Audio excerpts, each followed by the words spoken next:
Всем привет! Настало очередной раз время красить мои корни. Весь свой последний год я осветляла корни порошком от Капус с ароматом мяты. Это просто отвратительная вещь, я никому ее не советую. Никогда не берите этот порошок. Лучше, на мой взгляд, взять тот же Капус с микрогранулами или Капус Studio. Осветляла я корни по своему методу, здесь где-то будет подсказка. Что еще хочу сказать по поводу порошка мятного этого. Мне так показалось, что какое-то раздражение он дает на коже, то есть во время самого процесса вообще ничего не жжет, никаких претензий к нему, но когда ложишься спать, кожу начинает стягивать, она начинает как-то чесаться, что ли. Может быть, это какая-то аллергическая реакция, не знаю. Но что-то мне это уже не нравится. В следующий раз я собираюсь брать порошок Капус Studio, который либо просто в черной банке бывает, либо в зеленой банке с женьшенем и рисовыми чем-то там. Но пока у меня нет порошка, я еще не купила его, за ним по-хорошему нужно куда-нибудь ехать. Я решила рискнуть и осветлить сегодня корни опять бытовой краской, да.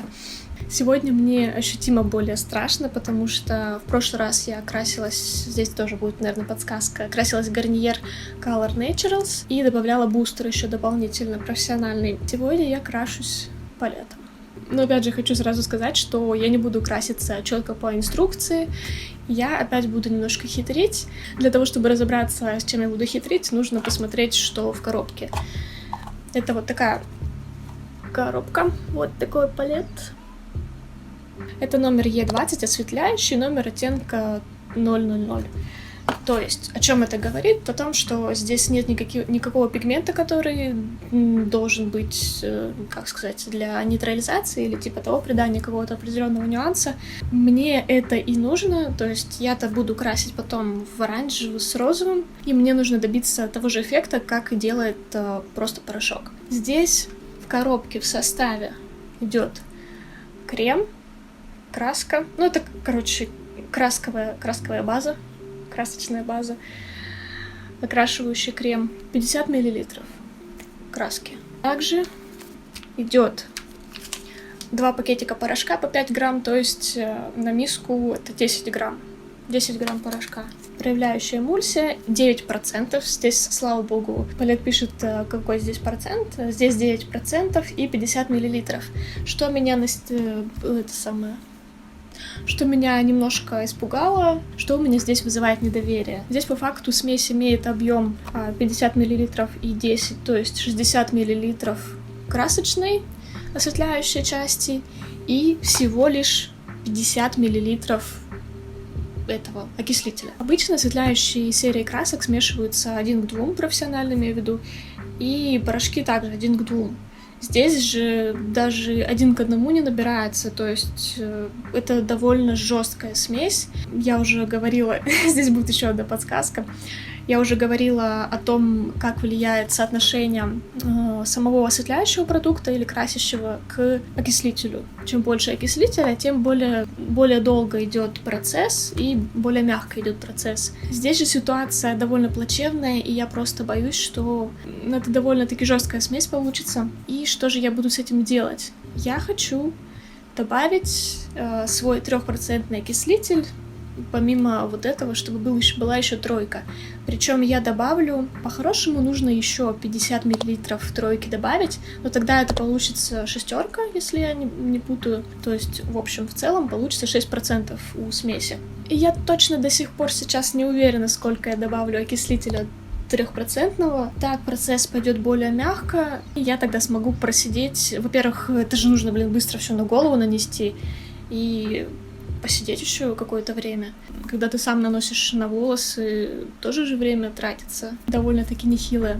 По инструкции сказано, что именно вот этот Е20 номер нужно держать 30-45 минут на голове и потом смывать. Я представляю, какой трэш происходит, когда ты держишь 9% смесь вместе с порошком на голове 40 минут. Нет, я не готова идти на это.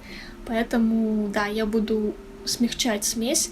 Пусть я посижу также 40 минут, подержу, посмотрю, проверю. Честно, очень страшно. Если бы мы знали, что это такое, Мы не знаем, что это такое. Насчет палет ходят довольно-таки неприятные слухи обычно. Ее сравнивают с самым трэшем, который только может быть из бытовых красок. Посмотрим, что сегодня со мной будет. Надеюсь, никакой аллергии не вылезет. Палет я, кстати, раньше никогда не красилась вообще. Я красилась раньше только гарнир, а палет обходила стороной. Сегодня я не буду показывать, как я наношу. Если вы хотите посмотреть сам процесс, как я обычно крашусь, тоже можете открыть какое-нибудь видео. Я, наверное, оставлю ссылку на плейлист. Много раз показывала, как я наношу на волосы, как я разделяю волосы для того, чтобы самостоятельно их окрасить.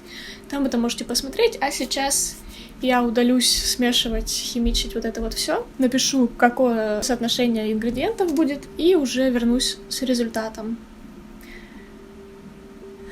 Страшно. Очень сильно. Следующий день после осветления корней. В общем и целом, я скорее довольна результатом, чем недовольна. Я тогда продержала состав 30 минут, и потом такая, думаю, сейчас еще чуть-чуть подержу, такая посмотрела, думаю, можно бы еще посветлее. И я не знаю, сколько я в итоге просидела, может быть, 5 минут, скорее всего, минут 5, потому что это было недолго. В общем, минут 35 я держала это все на голове и пошла смывать. Я все это время очень сильно боялась, потому что очень страшно было не столько за то, что я там себе волосы пережгу или что-то подобное. Больше всего было страшно за совмещение разных продуктов. Я боялась, что, может быть, какая-то аллергия будет, причем я никогда раньше не пользовалась материалами, которые содержат в себе и порошок, и краску. И что по результату могу сказать? В принципе, у меня уже был такой примерный результат с порошком, когда я не додержала, например, или как-то, не знаю, в общем, может, было прохладно. То есть, в принципе, сейчас у меня корни где-то 10, может быть, там чуть-чуть не дотягивая до десятки, но все-таки ближе к десятке. У меня были очень большие корни, почти 2 сантиметра. Не знаю, как они так быстро растут, Вроде недавно только осветлишь корни, а уже опять нужно. Сейчас у меня есть естественный источник освещения и немножко подсветка от лампы. Короче, есть небольшая полоска желтая, но она не сильно бросается в глаза. Я имею в виду, в жизни она не сильно бросается в глаза, но если присмотреться, она есть. Почему? Потому что вот здесь вот эта вот часть волос, она тоже немножко осветлилась. Я то ли случайно залезла, то ли уже когда подходило время, случайно залезла, опять-таки, когда уже нужно было проверять там или смывать. Поэтому немножко подосветлился цвет. Да, вот так вообще кажется жесть. На самом деле, это только на камере так. Здесь уже просто дальше идет сильно осветленный волос. Причем он порошковый, нужно иметь это в виду. В принципе, меня такой результат устраивает, потому что и я буду покрывать сегодня все корни и дальше освежать цвет на длине. Если кто-то не знает, я крашусь такой в персиковый оттенок, то есть это розовый с оранжевым. Такое сочетание теплое довольно-таки. Но нельзя размышлять так, что типа вот как бы ты же красишься в типа оранжевый, да, вот в это направление, в теплое, то есть ты можешь там просто осветлиться, ты можешь просто осветлиться до оранжевого, такого 8, 9, и сверху покрыть прямым пигментом. Нет, это так не работает абсолютно. Если не дотянуть до 10, вот эта вот часть прикорневая, ну, естественно, если она не дотянута, то она будет просто полупрозрачной. И краска очень плохо возьмется. Причина в том, что это прямой пигмент, и он лучше цепляется за такие более осветленные волосы, чем за натуральные. Если база не дотянута, то будет более светлый эффект. Я не крашу волосы чистым пигментом, то есть из тюбика, да, то есть я не наношу все это так на волосы. И также сейчас я уже не пользуюсь методом, когда смешиваешь это с бальзамом. Я делаю по-другому, об этом тоже будет следующее видео, потому что я его сегодня сниму. Я не люблю такой сильно яркий цвет, это во-первых. Во-вторых, я беру специально, целенаправленно такие более насыщенные цвета. То есть, например, у меня вот краситель Next сейчас ярко-оранжевый, он прям почти красный такой цвет, очень насыщенный. И еще тот же Престиж у меня остался. У меня, кстати, еще и оранжевый Престиж остался. То есть те 2 краски, которые я использовала год назад, даже больше, то есть они у меня еще остались. И я все это время, я постоянно поддерживала цвет волос. Ну, это вообще кайф, да? Я беру специально насыщенные цвета и уже дальше их разбавляю и использую так. То есть у меня, в принципе, довольно яркий цвет. Когда я обновляю цвет, у меня он получается довольно ярким, но не таким, как бы, уж, ну, то есть плотность не такая сильная. Как это у меня все получается, вы увидите в следующем видео. В целом я, в принципе, все показала. Вот так вот посмотришь, и вроде неплохо все выглядит. То есть волосы светлые. Я думаю, что этого будет достаточно. Ну, в любом случае, даже если корни будут слегка полупрозрачными, в следующий раз, если я все-таки доберусь до магазина парикмахерского и куплю капус, пудру, то я просто немножко протяну в следующий раз на предыдущее, и все будет отлично. Всем спасибо, кто посмотрел. Если вы первый раз на моем канале, подпишитесь. Сейчас у меня просто вот так вот череда видео снимается и монтирую я постоянно. Видео будут выходить теперь по графику, то есть это в среду и воскресенье. Пока что у меня так получается, слава богу. Всем большое спасибо за просмотр. Пока!